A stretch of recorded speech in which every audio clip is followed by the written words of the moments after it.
Hi, everybody. I am going to make a quick video here that helps all of you get Netlogo and all of the associated files that you're going to need for the population genetics lab that you have coming up. So let's go ahead and start out by going to the modules page in our Carmen page.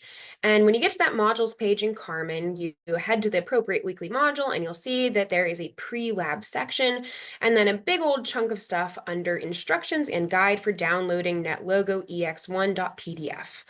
I'm going to walk you through all the key stuff you need to do to get set up for this lab. Okay, so first thing you're going to do is click on that Netlogo download site, and then you're going to click open Netlogo in a new tab. You do not have to fill in any of this stuff to download Netlogo.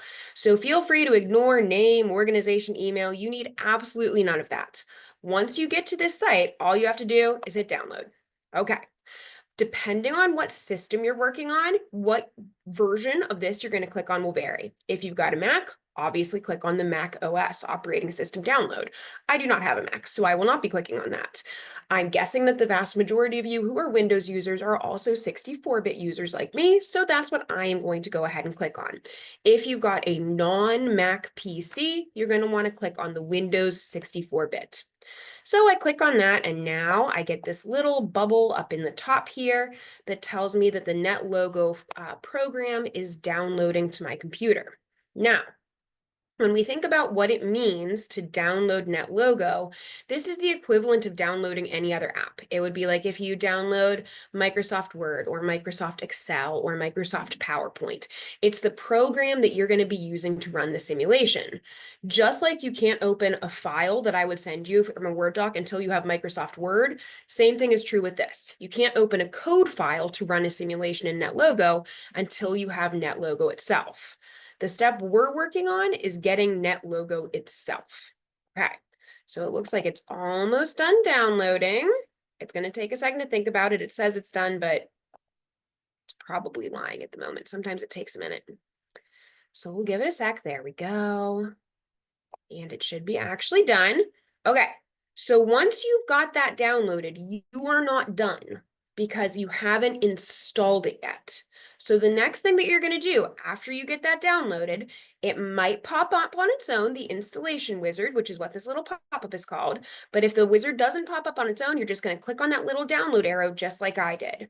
So once you've got this installation wizard that's popped up, all you're doing is clicking through. So you're going to say next, you're going to let it install where it needs to install. You're going to hit next. Next, you don't need to change any of this. And then you hit install and it's going to run in the background. It's going to ask you, can this make changes to your device? You have to say yes, because that's going to let it add to your device. So it's going to load it up there on my computer. What it's doing now is getting that app actually installed on my computer. So we're going to let it load here. And it won't take too long, so just be patient with me because we're not quite done after this. All right, and it says it's done, so now I say finish. Easy. Okay, now what we need to do is go back over to Carmen, because right now all we've got is the equivalent of Microsoft Word. So in terms of Netlogo, that means we have a program that is capable of reading code to run simulations. What we need to do next is get the actual code for the simulation itself. So we're going to go back to the week 5 module, and at this point, the file that we want to get to is .labv2.nlogo. So you're going to click on that file. There we go. And then all you have to do is hit download.labv2.nlogo. Bam. And it's downloaded. So easy, right?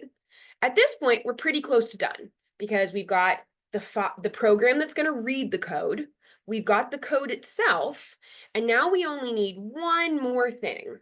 So we're going to go back over to modules, scroll down to that appropriate weekly module. Here we go. And the last thing that we need is to give, sorry about that, is to give our program a background for the simulation. And the one that we're going to choose is purpleplant.jpg. So you're going to click on that, download purpleplant.jpg, bam, you're done. Okay. So at this point, we've set ourselves up for success. A mistake that a lot of students make at this point is that they want to go in and open Netlogo, the program, first instead of clicking directly on the code file. Don't do that. So what you're going to do is go to wherever you have your files. For me, I just have all of my files set up like this. I click on my file tab, and then I have downloads right here. If you have a Mac, you can click on your Finder, which is typically in the bottom left-hand corner, and then just literally type in downloads, and you'll find it. Or you could type in .lab v2, and that would find it as well. But I'm going to click on my downloads, and that shows everything that I've downloaded today. So what I'm going to do is click on .lab v2, the code file, and I'm just going to double click that. And it's going to think for a minute. Here we go. That tells me that Netlogo is getting pulled up the program, and I'm going to tell it continue. It's going to think for another minute or two. And here we go. Okay, so at this point, I've got the basics of my simulation set up, but I still need to do a little bit more here. The first thing that I need to do is give it that background, right? Because right now it's just a black blob. So what I want to do is click on environment and then click purpleplant.jpg. After I've got purpleplant.jpg set up, I can click startup. And voila, I've loaded my background, that purple plant picture that we loaded, and I've started the first simulation. Another really common mistake that students can run into at this point is if they've moved those files around. So if they've moved the .lab_v2.nlogo file around, if they've moved the purple plant file around, those have to be in the exact same place on your computer for Netlogo to be able to read them. Just leave them in your downloads, don't touch them, and they will automatically be in the right place. Okay.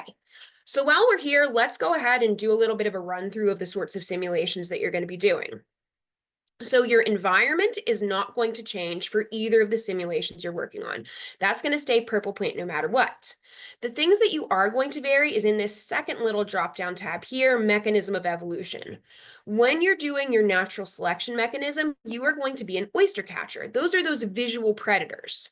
When you hit startup, what's automatically going to happen is that your simulation is going to be populated with 100 different mussels, so little clam type organisms. And those are represented by these little blobs that look basically like little mussel shells. Every simulation that you run when you hit startup is going to automatically be populated with 100 starting individuals.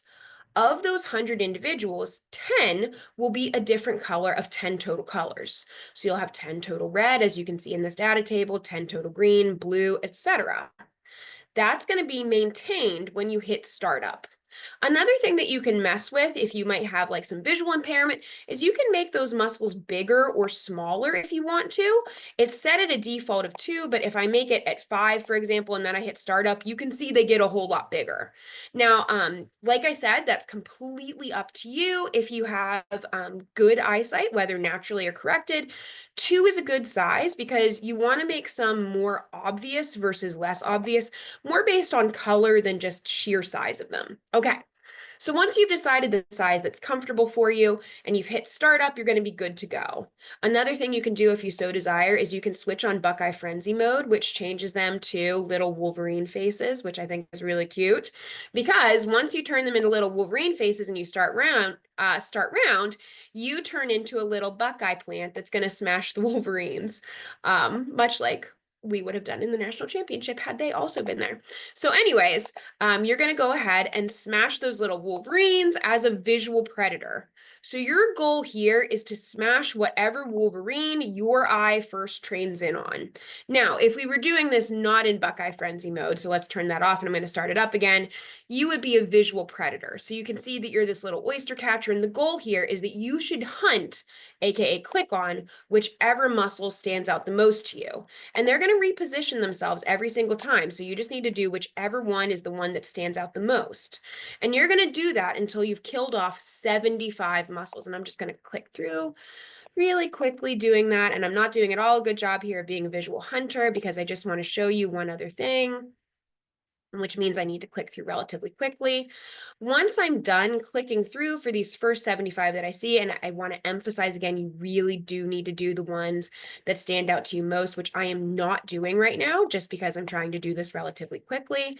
Once you kill off 75, that model is automatically going to stop for you. And then what you're going to do is have the remaining surviving muscles reproduce. And you'll notice that as I'm doing this, the model is keeping track of all of the ones that I've killed. It's noting which colors are still left. And like I said, once I've killed off 75, I am going to not be able to kill any more until I get down to 25 survivors. Once I have only 25 survivors, those survivors are going to reproduce such that the population gets rebounded up to 100 total individuals. However, only those surviving colors will be able to reproduce. And look, now it's been paused because I got down to 75. So now what I need to do is hit start round again, and that's going to have them all reproduce. Each individual who survives will produce 3 offspring of the same color. So now that I hit start round again, you'll notice I've got way more white individuals than I started out with. I've got way more brown. Now I'm up to 24 browns. I'm at 16 yellows. I'm at 16 whites. I'm down to 0 oranges. I've got only 4 black left, right?